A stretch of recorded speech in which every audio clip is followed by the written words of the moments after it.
धारूढ़ा सर्वायुध वर्षकृता गेय चक्र धारूढ़ा मंत्रिणी परिसेविता किरीचक्र धारूढ़ा दंडनादा पुरस्कृता बाला मानिन्यगा क्षिप्तावन्य प्राकार मंजगा బండ సైన్యవదో శక్తి విక్రమ హర్షనాది ఇవన్నీ కూడా అద్భుతమైనటువంటి నామావళి.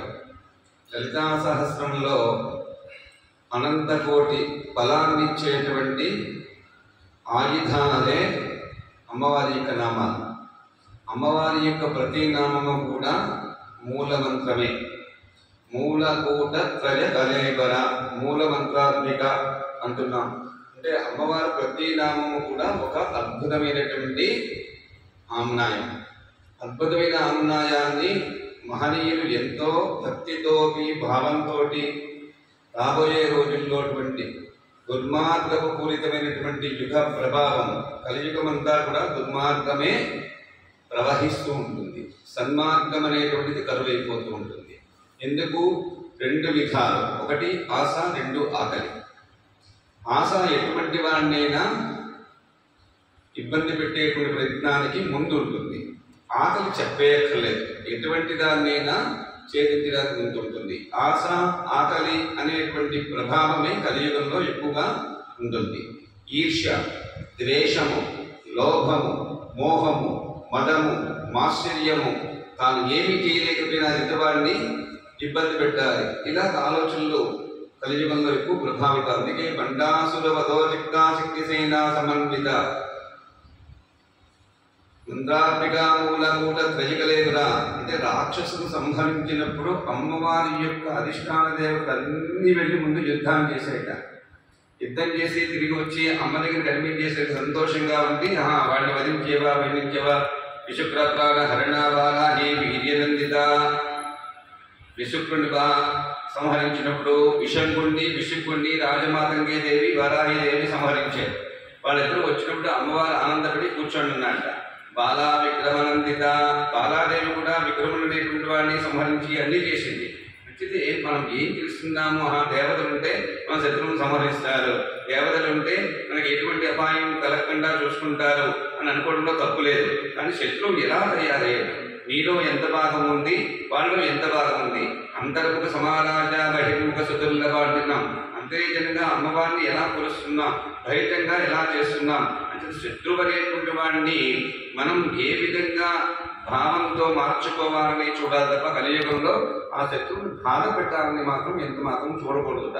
ఎందుకంటే కలి ప్రభావంలో బాధ పెడుతున్న కొద్దీ శత్రువులు పెరుగుతూ ఉంటారు. అంటే వాళ్ళకి బోధ పెట్టాలి తప్ప బాధ పెట్టకూడదని చెప్పి మంత్రామ్నాయంలో ఉంది. గురువులు కూడా అదే చెప్పారు. నీకు బాధ కలిగినంత మాత్రాన వాళ్ళ నాశనాన్ని కోరుకోవు, వాళ్ళు బాగుండాలి. అంచేత బాలా త్రిపుర సుందరి, వారాహీదేవి, మంత్రిణీదేవి, గణపతి, సకల దేవతా బృందాలన్నీ కూడా వాళ్ళందరికీ కూడా మంచి బుద్ధులు ప్రసాదించేటువంటి ప్రయత్నమే చేశారు. అది యుద్ధం. అంటే యుద్ధమంతా వింటావా వినవా నా మాటని ఎలాగ పిల్లలు అంటుంటామో ఆ విధమైన స్థాయికి వెళ్ళి చేశారు. అయినను వీళ్ళ వశం కాలేదు చేసే ప్రయత్నం అంతా కూడా. అప్పుడు మళ్ళీ జగన్మాత దగ్గరికి వెళ్ళి ఇన్ని ప్రయత్నాలు వృథాయే అని చెప్పి ఆ రాక్షసత్వానికి పరాకాష్ట నువ్వే వెళ్ళి యుద్ధం చేయాలి. కారణం ఏంటంటే వాళ్ళు కోరుకునేటువంటి కోరికలన్నీ నువ్వు తీర్చావు. నువ్వు తీర్చిన వర ప్రభావము చాలా గొప్పదైంది. నీతో సమానమైనటువంటి శక్తి కలిగింది నీ వరం. నువ్వు ఇచ్చిన వరం ఏంటంటే అమ్మతో సమానమైన శక్తి. అంటే అమ్మ వరాల తల్లి అంటే అమ్మ వరం ఇచ్చిందంటే ఆవిడతో సమానమైన శక్తి మన దగ్గరికి వస్తుంది. అంటే ఆవిడతో సమానమైన శక్తిని ఎదుర్కోవాలి అంటే మళ్ళీ ఆవిడ మంత్రాన్ని మనం చేసుకుని దాన్ని అనుభవించాలి. అంటే శత్రువుకి ఆ మంత్రంతో సమానమైన వరాన్ని ఎదుర్కోవాలంటే వాడు వశం కాదు. కాబట్టి ప్రశాంతంగా అర్థం చేసుకోవచ్చు, ప్రశాంతంగా కూర్చోవచ్చు. అంటే అమ్మ వరం ఇస్తుందని చెప్పి కూర్చోడం. అమ్మతో ఉంటే వరాలు ఎందుకమ్మా, ఏంటి కరువు? అమ్మ దగ్గర ఉంటే మనకి ఏం కరువు? ఇంకో అది ఇది అనక్కర్లేదు. మనకి ఏం కావాలో ఆవిడే అన్నీ ఇస్తూ ఉంటుంది. అటువంటి మంత్ర సాధన ఇప్పుడు యుగంలో చాలా అవసరం. ఎందుకంటే ఎవ్వరికీ ప్రశాంతత లేదు. ప్రశాంతతను నటిస్తున్నాం, సంతోషాన్ని నటిస్తున్నాం, బాధని కప్పపుచ్చుకుంటున్నాం, అబద్ధాన్ని అవివేకానికి తేడా తెలియకుండా విచ్చలవిడిగా ప్రయత్నం చేస్తున్నాం. ఇవన్నీ కూడా బాధలకి కారణాలు అవుతాయని చెప్పి ఎప్పుడో తెలుసుకుంటున్నాం. అప్పటికి రోజులు అయిపోతాయి, గడవలేని స్థితి వస్తుంది, ఎవరూ మన మాట వినే పరిస్థితి ఉండదు. అటువంటి పరిస్థితిని మానవుడు తెచ్చుకొని అప్పుడు ఆవిడ పాదాలు పట్టుకుంటున్నాం. ఏదైనా చెయ్యమ్మా అని చెప్పి ఆవిడేం చెప్తుంది, ఈ కాలం అంతా ఈ విధంగా గడుపుకున్నావు, నువ్వు చేసేటువంటి కర్మలు అనేక జన్మల నుండి నీతో ప్రయత్నంగా వస్తూ ఉన్నాయి, నీ కర్మ నుండి పోవడానికి కావలసిన ప్రయత్నమే నువ్వు చేయలేదు, ఇప్పుడు తెలుసుకుంటే ప్రయోజనం ఏంటి, నీకు నేను అన్నీ ఇవ్వాలి కానీ ఈ ప్రమాణాన్ని మాత్రం నేను పెంచలేను అని అమ్మవారు ఖచ్చితంగా చెబుతారు. అది ఎలా వస్తుంది? గురువు ద్వారా సంకేతం వస్తుంది. అంచేత మనం ప్రయత్నం చేసేటువంటి ప్రతి దానిలో కూడా మంత్ర సాధన మాత్రమే ప్రధానమైంది. ఏ మంత్రం చెప్తున్నాను ఈ రోజుకి. నిన్ననే ఒక సూర్యనారాయణ గారు అని చెప్పి కాకినాడలో ఉంటారు వారు. 1992లో అమ్మగారింట్లో కోటి కుంకుమార్చన సహిత మహారుద్రయాగం చేసినప్పుడు మంత్ర ఉపాసన వారికి అయిందిట అని చెప్తున్నారు. ఆ రోజు నుండి ఈ రోజు వరకు కూడా ఆ ఒక్క మంత్రమే. ఎన్ని గురుస్థానాల దగ్గరికి వెళ్ళినా సరే నేను ఎక్కడ మంత్రాలు తీసుకోలేదు గురువు గారు. నేను ఆ మంత్రమే విపరీతంగా సాధన చేస్తున్నాను, ప్రశాంతంగా ఉన్నాను. నేను ఎవరికి ఎక్కడ ఎటువంటి ఉపకారం చేయాలన్నా ముందు వెళ్ళి చేసేసరికి అది అమోఘంగా వెళ్ళిపోతున్న మంత్రం అంత గొప్పది అని నాకు చాలా ఆనందం వేసింది.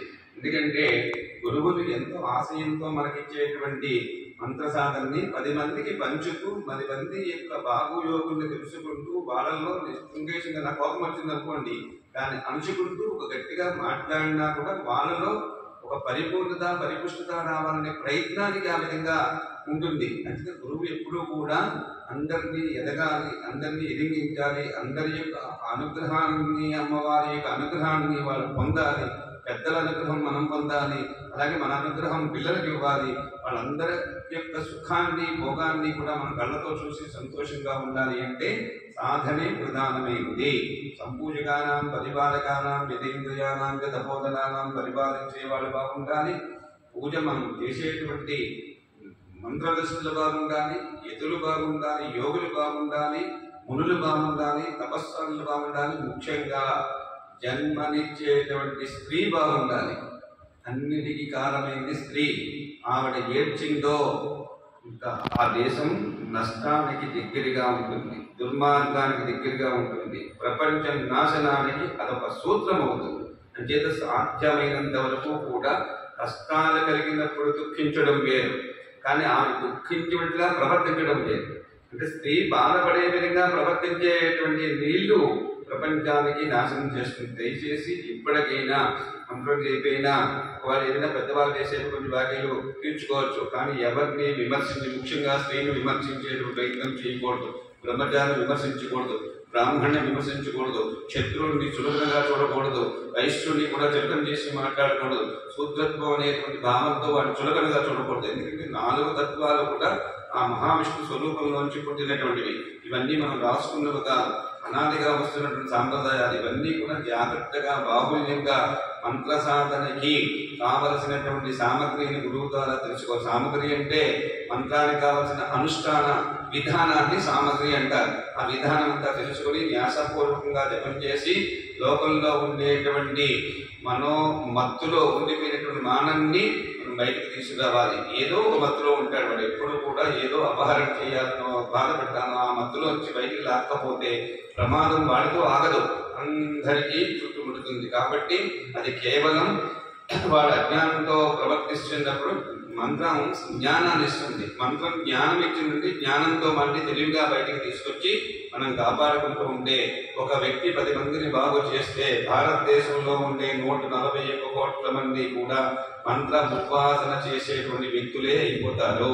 వాళ్ళందరూ కూడా ప్రపంచాన్ని కాపాడచ్చు. ఎటువంటి సమస్యకైనా పరిష్కారము, ఎటువంటి దుర్మార్గపూరితమైన దానికి మార్గము, కష్టాల నుండి విముక్తి పొందే మార్గము మంత్రం మాత్రమే. మంత్ర సాధన ఎక్కడ జరిగితే దేశ సౌభాగ్యం అంత బాగుంటుంది. అందరూ తెలుసుకుని ఎవరో చేస్తే నేను చేస్తాను కాదు, ఎవరో చెయ్యాలి అంటే ముందు మనం ప్రారంభించాలి. ముందు మనతో ప్రారంభమైంది, వాళ్ళు కూడా చేస్తూ ఉంటారు. అంతేగాని ఎవరైనా చేసిన వాళ్ళు ఉన్నారని చెప్పి ప్రపంచం అంతా తిరిగితే మనం వాళ్ళు చేసే విధానానికి నీకు నచ్చచ్చు, నచ్చకపోవచ్చు. అంటే గురువు దగ్గర తీసుకున్న మంత్ర సాధన ప్రారంభించేవనుకో 10 మంది నీ చూసి తయారవుతారు, 10 మందికి నీ అనుభూతులు చెప్పచ్చు, అమ్మ యొక్క లాస్యాన్ని చెప్పచ్చు, అందరూ సంతోషంగా ఉండేటువంటి ప్రయత్నానికి నువ్వు నేను ఒక కారణం అవ్వచ్చు. అది తెలుసుకోవడానికే మనకి ఆమ్నాయ మందారం అనేటువంటి మందారాన్ని మనకి ప్రసాదించే గురువులు. తప్పకుండా దీన్ని ఉపాసిద్దాం. అందరి యొక్క వేల కోట్ల నమస్కారాలు అమ్మకు సమర్పించి, మనం చేసే జపశక్తిని అమ్మవారికి సమర్పించి ఆవిడ అనుగ్రహాన్ని పొంది సుఖ సంతోషాలతో హాయిగా ఉంటాం. సర్వం శ్రీ పరదేవతార్పణమస్తు.